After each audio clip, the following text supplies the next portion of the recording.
Hello, I am Sahid. Thank you for clicking this video. I'm very happy that you're here. And today I will be continuing my Canadian literature chapter series on this book in particular called Moon of the Crusted Snow by waubgeshig. For the past weeks and over a month now, I have been reading Canadian literature, in particular this book called Moon of the Crusted Snow. It's been really fun reading this book. I've been enjoying it. I've been opened to a very different perspective, and it's always meaningful to me to read literature that are kind of not, the usual sort of literature I read. And what I mean by that is that when I first started reading and trying to be more of an avid reader, the books I sort of went to, or the books that I came to find that I enjoyed the most, were books that reflected my story in some way. And so when I started reading this Canadian literature book as a part of my book club at my community college, it was really an exciting opportunity for me, and it's been really fun reading this book. Before I start the chapter I'm reading today, which is chapter 13, I would like to ask you guys to please watch my previous chapters as they give you a good sort of summary and an idea of how we got to the point in which I will be reading about today.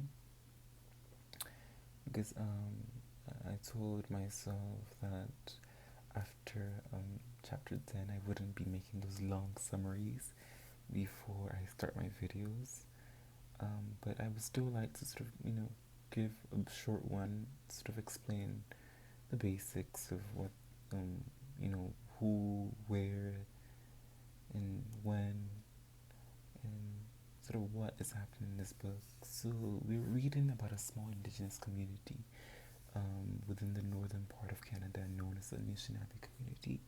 This community is currently facing a horrible circumstance, which is that they have no power. They're currently dealing with a power outage that is affecting them in very negative ways. They're now having to make a sudden adjustment slash change within their community. They don't have electricity, they don't have TV, no access to high internet. They lost radio communication, and so they're forced to make sudden changes. And this leads to panic, frustration, anxiety. People are worried. Community leaders are trying to find ways to help. And they also sort of feel helpless because they don't have any sort of communication with the outside world. And this is just really a horrible time for them. And it's also winter, and so not having access to electricity, to power, is also affecting them because it's really cold, and electricity sort of helps them with getting heat to keep them warm in their houses, and they don't have this. And so they have to go back to these like olden days methods because they've gotten so used to this modern methods of doing things, high internet access and all this. But now they have to sort of preserve things, they have to maintain things, they have to use generators. But what we later come to find out is that it's not only their community that's dealing with this. And in the previous chapter, we read about these two men who came because they were fleeing from a disaster that was happening in a nearby community known as Gibson. And so we're going to read more about sort of what happened in Gibson within this chapter, chapter 13. And by the way, guys, I'm going to insert like 2 clips in here.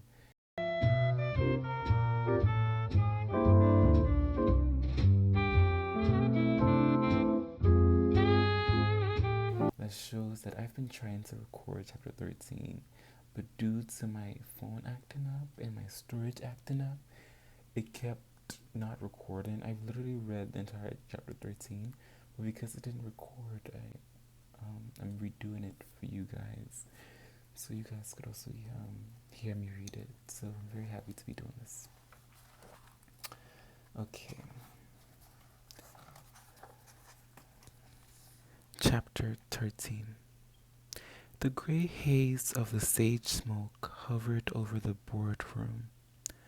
The medicine continued to burn in the abalone shell on another table in the corner, pumping the healing aroma into the air. A chill remained in the room, but the temperature was steadily rising in this corner of the band office.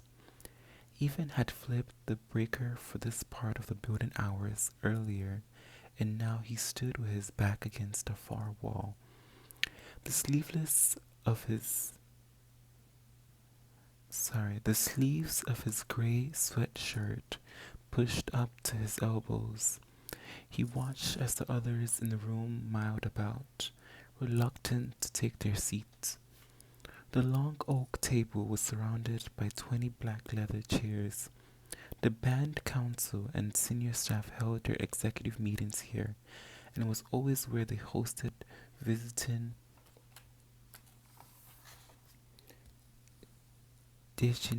dignitaries and potential business partners. A government official coming to tour the result of a funding announcement, or a corporation looking to invest in resource extraction. But this informal gathering was unusually silent. The sun outside began to set, bouncing pink radiance off the snow and into the room. He even had briefed Terry and Walter.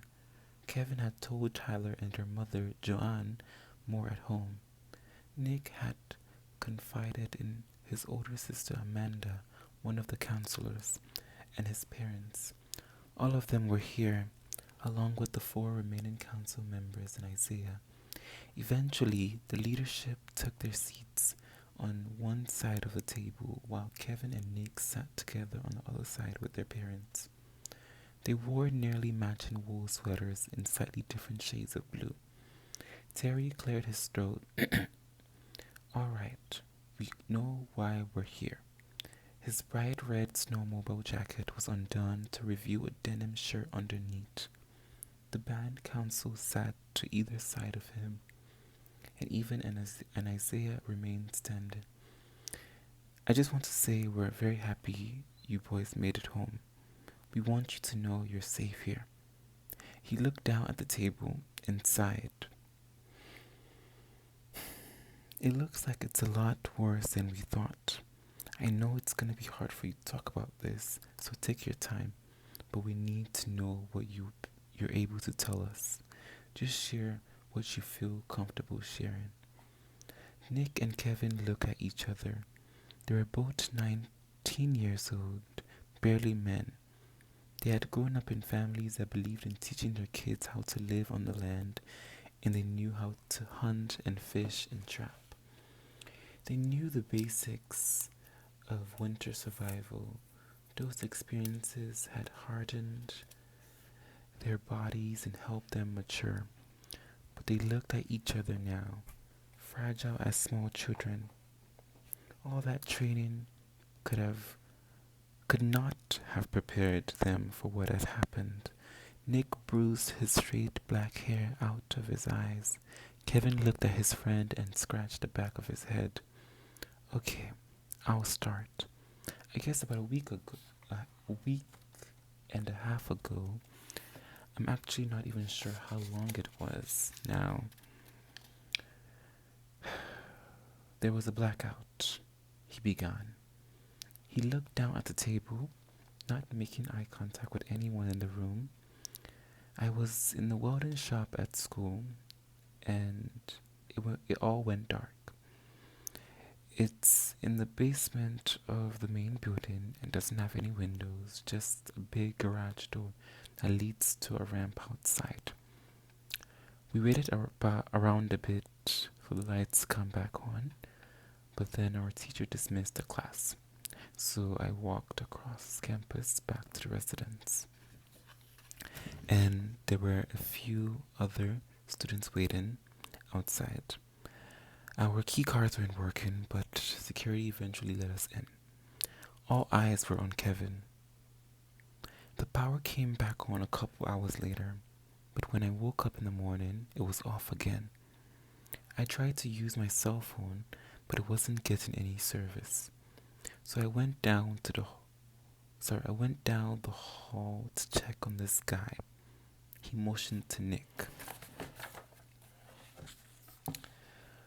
No one in the building really knew what was going on. We knew classes would be cancelled. We didn't go anywhere that day. The next day, there was still no power and no service. Some of the other kids in the residence started freaking out because nobody knew what was going on. The floor supervisors tried to calm everyone down, but they didn't really know what was happening either. So me and Nick left the building to see if we could find out anything. I think we were getting a little stir crazy, interjected Nick. You can't keep us nishnabs cooped up all day. Everyone laughed in a mild murmur, and Kevin continued. The cops were at most of the big intersections directing traffic. We asked one when the power would be back on, but he didn't know. So we kept walking downtown. There were big lineups of cars and trucks at this one gas station we passed, but the pumps weren't working without the power. People were getting real mad and yelling at each other, and the people working there, it was kind of ugly. There were also lots of cars in the parking lot of the grocery store, but it was closed. Some people were banging on the windows. The cops were there too, trying to get people to go home and wait until the power came back on. We thought it was kind of funny, added Nick. The blackout was only 2 days, but it seemed like some people were already freaking out a little bit. I was just like, come to the res. This shit happens all the time. We didn't feel like sticking around to see what would happen, so we went back to the residence. Kevin said, when we got back there, we couldn't get in, and the security guy seemed pretty uptight about everything. When they finally let us in, we saw dozens of people sitting in the cafeteria, waiting for something. We found out it was an emergency assembly. We sat down at a table with mostly white kids. No one had been able to take showers or nothing. Everyone looked pretty bush. Kevin chuckled again. They had sandwiches and apples and juice and that kind of stuff for us. Then someone from the college stood up and told us there was a blackout and asked us to be patient and to stay in the residence. He said the networks were down too. Some kids started getting angry, yelling that they wanted a shower or hot food. There were some security guards at the front, and they sort of stepped forward to try to calm everyone down. We thought it was all pretty dumb, so we just went back to our rooms. The more the young men opened up, the looser the others in the room became as they reconnected with them. Terry leaned back in his chair. Walter uncrossed his arms. Even Isaiah moved away from the wall and joined everyone else at the table. The sage had burned out, but its smell lingered. It was getting dark outside. The next 2 days were more of the same. Kevin went on. We waited in our rooms. We went down to the cafeteria for sandwiches. Every time we pocketed an extra sandwich to save for later, just in case. We didn't want to go outside because we were worried that we wouldn't get back in. We even read books. I never read so much in my life, said Nick. There weren't any more assemblies or updates, though, said Kevin. Once in a while, our floor supervisor, Lance, would come by and check in on us or tell us that someone was working on the problem. And then he stopped coming. They kept feeding us sandwiches in a cafe, so there was still more staff around, probably because they were hungry too. But the food ran out, so did the juice and milk. It was just meat on white bread. By then, it was pretty obvious that whatever was happening was really serious. So me and Nick decided to go back outside and check out what was happening. We had to make the security guy at the front desk promise to let us back in, but he was on edge too. He was a big white guy. He looked like a football player, but his face was real pale and his eyes were bloodshot. He had a big winter coat on because it was really cold in the building by that point. It looked like he wasn't all there. I felt bad for him. Outside, there was no one around. It looked like the campus was dead. Out on the street, the cops were gone from the intersection. There were hardly any cars out there, too. Kevin paused to reach for the water bottle on the table in front of him. He twisted the cap, and the cracking of the seal was Nick's cue to pick up the story. It was pretty spooky, said Nick. We heard voices from near the grocery store. We saw a whole bunch of people out front, like hundreds. They were yelling and banging on the front door. We stopped to watch, making sure we didn't get too close.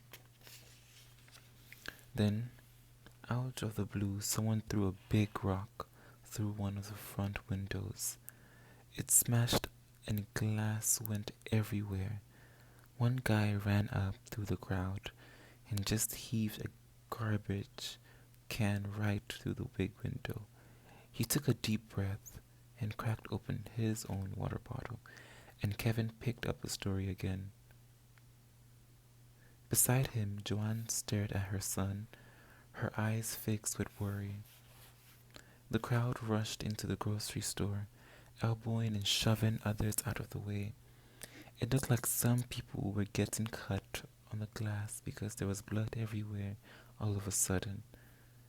Some of them were getting in fights and punching each other.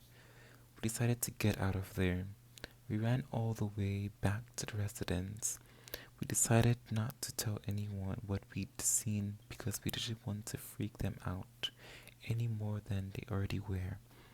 We went back to my room, and that's when we started to figure out how to get back here. There was a big storm later that day too, said Nick. We knew we had to get our shit together pretty quick. Even looked up at the ceiling and tried to align his own memories of the recent weeks with what he was hearing.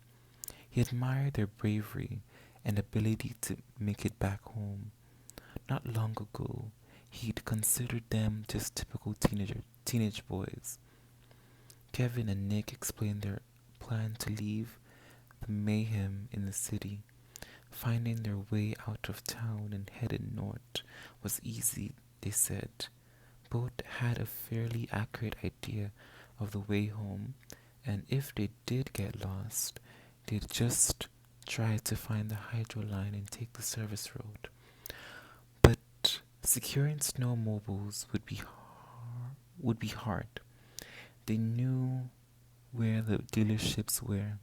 Most people who owned a snowmobile on the rest had bought it from a place in Gibson. They would be locked and shuttered, maybe even abandoned by now. Floor models wouldn't do them any good anyway. They'd have to find machines that were already in use, hopefully with some gas in their tanks, since the pumps were out of service everywhere. They'd they'd have to sip on whatever was left in the vehicles they could find. They also needed cans to hold the gas. The more we thought about this plan, Kevin said, the more frustrated we got. But the people who were still left in our building were literally going crazy. Some were crying all night, some were fighting. We had to get out of there. They decided to pack their bags with as many clothes as possible. They put their essentials into hockey bags and stashed the sandwiches they'd been saving deep within sweaters and jeans. The bread was growing stale, but the meat was holding up because their rooms were so cold. It was the only food they'd have. Over the next couple of days, things got worse, said Kevin. We were left on our own in the residence. No one from the college came by anymore. All the bottled water they left us ran out. There was no food anywhere. We sort of kept to ourselves and didn't really talk to anyone. Nobody had really talked to us much in the first place before this all happened anyway. There were fewer kids in the hallways even every day. I don't know if they left town or if something bad had happened to them, but we couldn't wait around and worry. Security was gone. The front door's lock was broken. Anyone could come and go. I was worried there would be desperate and hungry people coming in looking for food or shelter or anything. It was freezing. So we left our bags in our room and went to try to figure out our shit.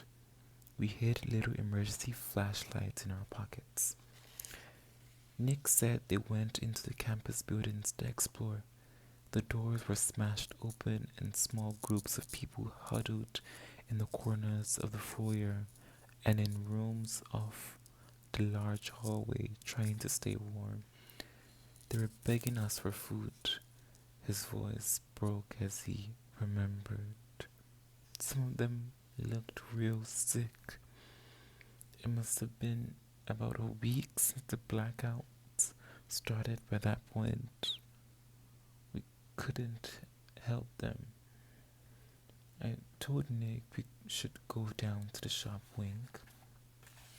No one goes down there unless they have class. I thought we might be able to get some tools and stuff. And that's when I remembered that's where all the maintenance vehicles were kept. I thought there might even be something in the shops we could use. So we started running a bit. We looked around to make sure no one was following us. We turned down the wing, trying all the doors, and they were all locked.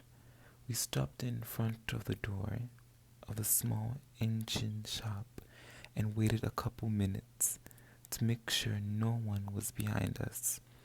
And then I kicked it open. We turned on our flashlights and I couldn't believe it, added Kevin. It looked like no one had been in there since the power went out.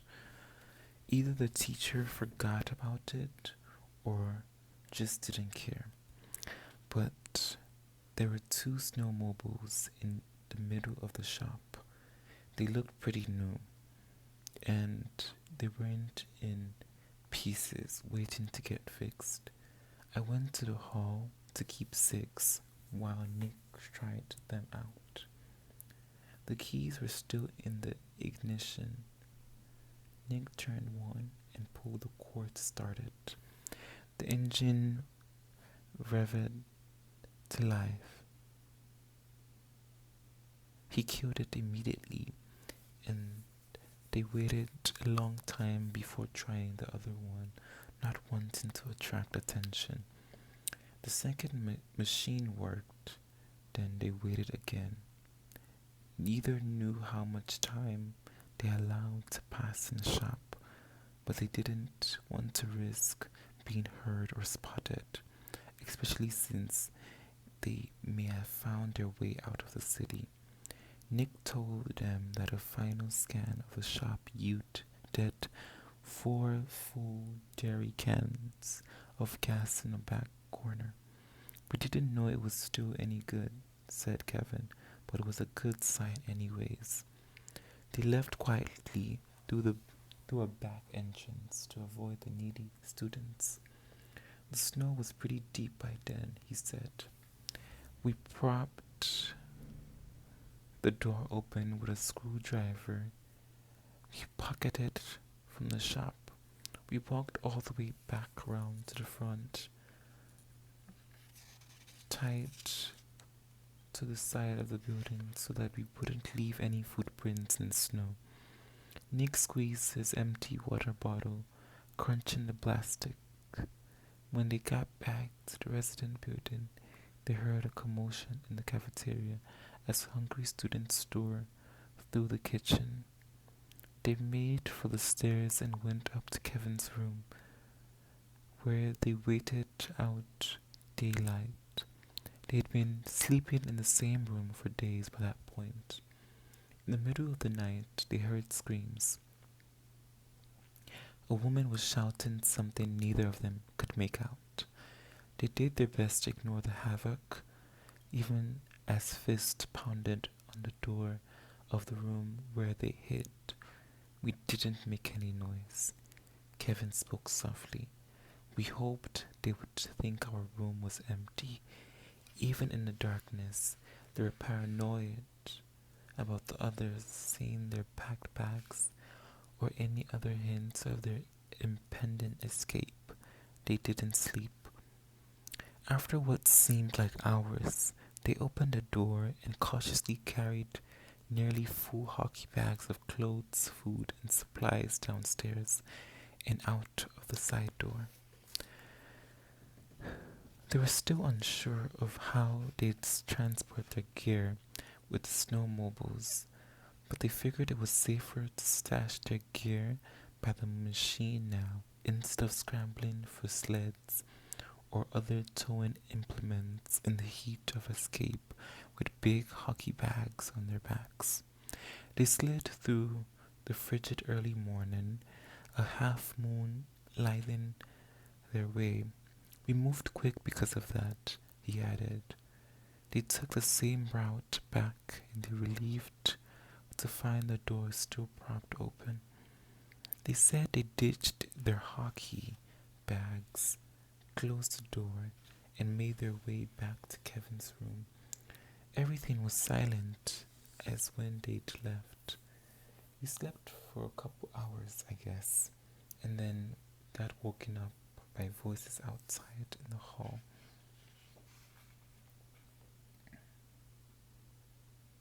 Said Nick. That's when shit really started to get crazy. Kevin picked up the story again. I opened the door and a whole bunch of people were crowded at the end of the hall. They were looking in one guy's room. His name was Dylan. I guess he got sick and died. Someone said he was diabetic. Someone else said he might have OD'd. No one knew what happened to him. We walked over to look in his room.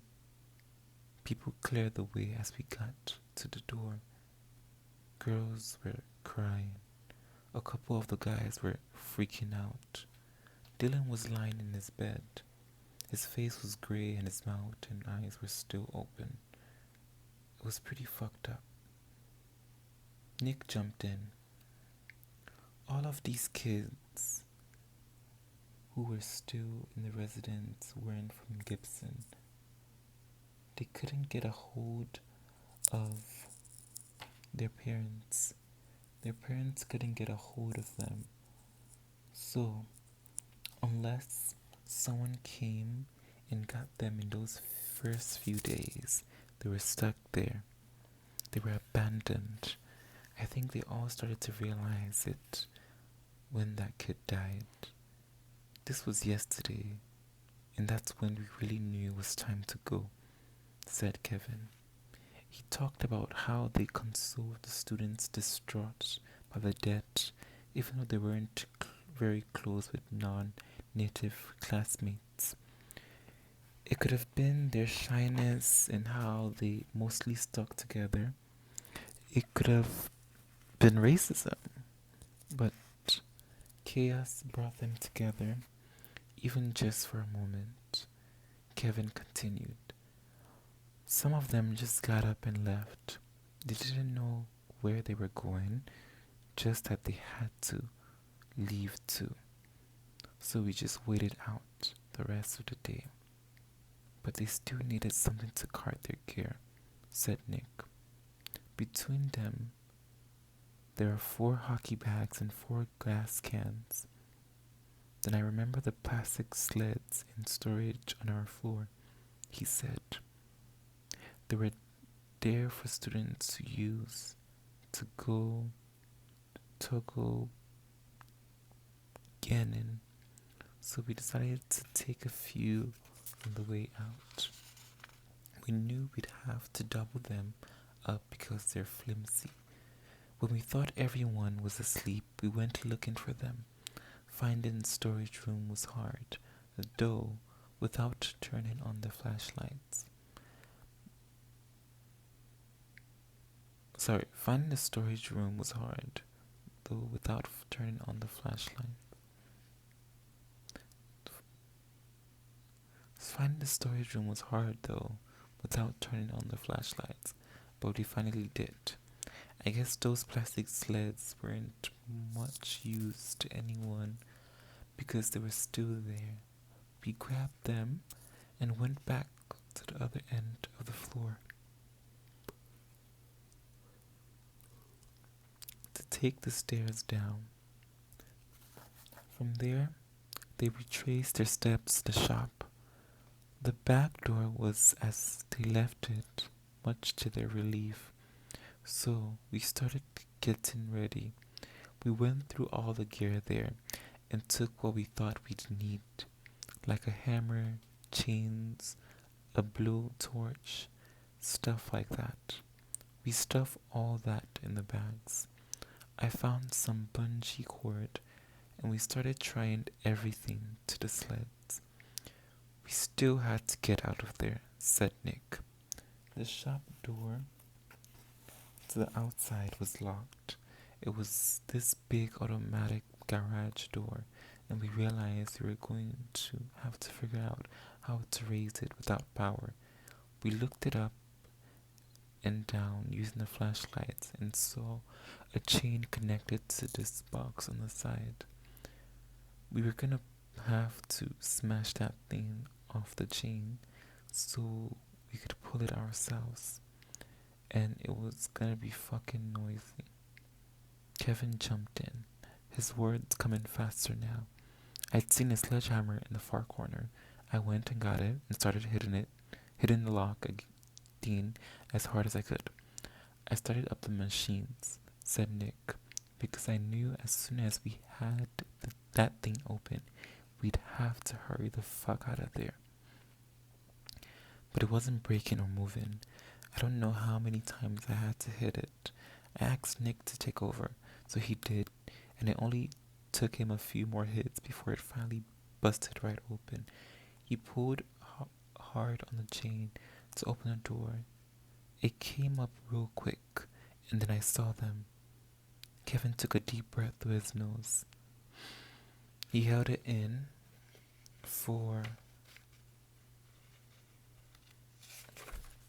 a few seconds before exhaling from his mouth to ready himself to tell this part of the story. There were 2 guys in big jackets and jeans and ski masks standing right there in front of us. They must have heard the banging on the door and came over from wherever they were. They asked what was going on. They sounded like white guys. I told them to fuck off and get out of the way. Then they started coming at me. They didn't see me though, said Nick, so I swung the hammer at the one closest to me. I got him in the head and he went right down. The other guy was startled, so Kevin tackled him and punched him in the face a bunch of times. I told Kevin to move. He got up, and I brought the hammer down on his face. Nick went silent and stared at the table. His mother began to weep, while his father stared sightlessly at the wall. Kevin looked at his friend, whose face was stoic. They were ready to kill us, he reassured him. We got right on those snowmobiles. The sleds holding the supplies were tied to the back. We didn't have time to think, so we just ripped right out of there. I knew that wherever those guys came from, there were probably more like them. We went straight for the street to find our way out of town. We kept the headlamps off. It was still dark, so we didn't see anything, luckily. They found the road north and rode until the sun came up. Once they felt safe inside the forest, they stopped to eat and refuel. They rode again until they found the hydro line, following it until they arrived at the outskirts of the res and ran into Isaiah, Evan, and Tyler. No one said anything at first. Nick's mom wiped her eyes. Joanne rubbed Kevin's back. Evan stood up and walked over to the light the sage again. He picked up the feather that lay beside the shell and fanned the smudge gently. He approached the young men and their family, who all took their turns receiving the smudge. Afterwards, he left the shell in the middle of the table. Terry stared at the orange embers of dried leaves and stems. The smoke thickened and rose. Still fixed on the medicine, he broke the silence. Chi miigwech, niliwak, he softly muttered. Thank you to our brave young men for sharing their story. You have been through a great deal. You have survived. You made it all the way back home against incredible odds. We are thankful. Howard, said Walter and Jeff in agreement. There was an eerie calm to Terry's voice, as if he hadn't yet registered the implications of what he had just heard. Go home now and be with your families. You need to rest and you need to eat. We'll figure out what to do next, Terry went on. But for now, on behalf of council, I ask you not to tell anyone yet about what happened down there. People here are already scared. We gotta make sure we don't set them off anymore. So please, try to keep a low profile for the next day if you can. We can't afford to have this whole place fall apart. We need a plan. And that is the end of chapter 13. Let's talk about it. So, chapter 13 is sort of highlighting on the experiences of two men who I sort of briefly talked about in my sort of summary before starting this chapter of what happened in the previous chapter. So, while the maintenance staff, Isaiah and Evan and Tyler, were working in their community, they came across these two young men, Kevin and Nick, who are about 19, who sort of are fleeing from Gibson. Gibson is a nearby town that's close to this community, this small indigenous community, and so they come to flee from the horrible things that are happening in Gibson, and in particular it's due to the power outage. So after power went out, we hear from the stories that Kevin and Nick express in this chapter how things slowly built up. It started with them being in class and the power going off, and then the teacher having to dismiss the class, and then they go to the residence hall within their campus. Students are sort of worried. Food supply is sort of at a point in which it's limited. Things later run out. Um, Kids don't, the students don't really know, what to do. They're deeply full of panic. And then, in the outside areas, when, Kevin and Nick decide to step out from their resident hall to see what's going on outside, from their campus, they see all this chaos that's going on within the community. And that's just, it's deeply sad because these things just continue on to escalate, and then we hear about a student named Dylan who died, and it was really sad reading about that.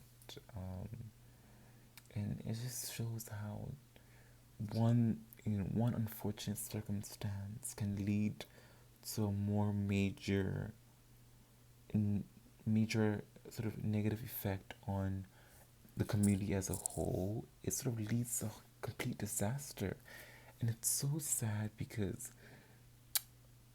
this story sort of indicates what could possibly happen within this other community known as that we have been reading about.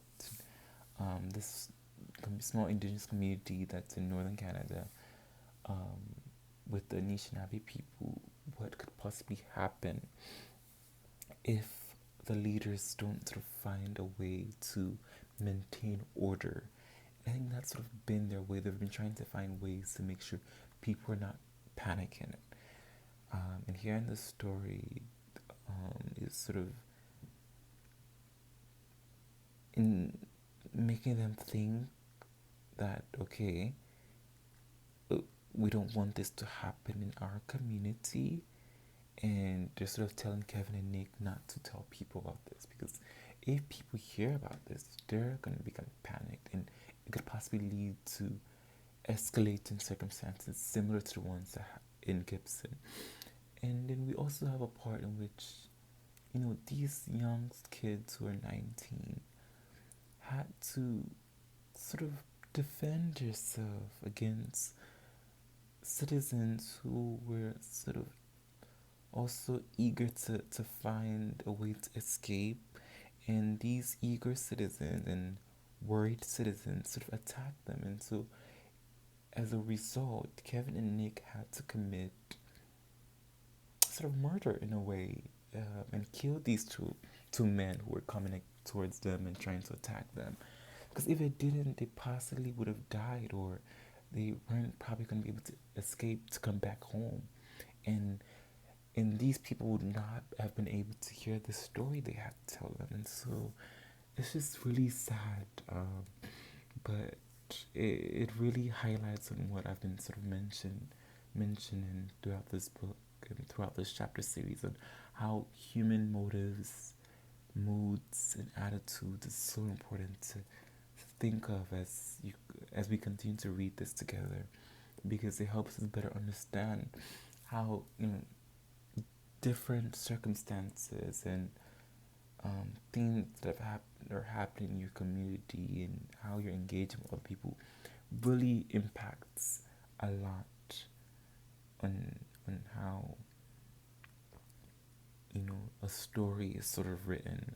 And so I as I continue to read, I'm going to keep in mind these things. And I can't even imagine as a teenager, imagine being on campus and then all of a sudden there's no electricity. And then now, due to this, there's no food. People are becoming, people are starting to starve. People are full of anxiety, worries, and they're just deeply anxious about what's to come next and um, what possibly is going to happen due to this. And I would be deeply worried as well, similar to these two young men, and I would want to find a way to escape from this. Um, and yeah, and so it was really brave of them to even try um, to find ways to come back home, and they end up doing so. But what they have come to also find is that they're also experiencing the same thing in this community they have come back to, which is their home. And so I wonder what would happen in these upcoming chapters. Um, and so yeah, thank you for watching this video. Thank you for your support. I hope you enjoyed this chapter, and I hope you join me in the upcoming chapter series. Please subscribe, like, and comment if you enjoyed this video.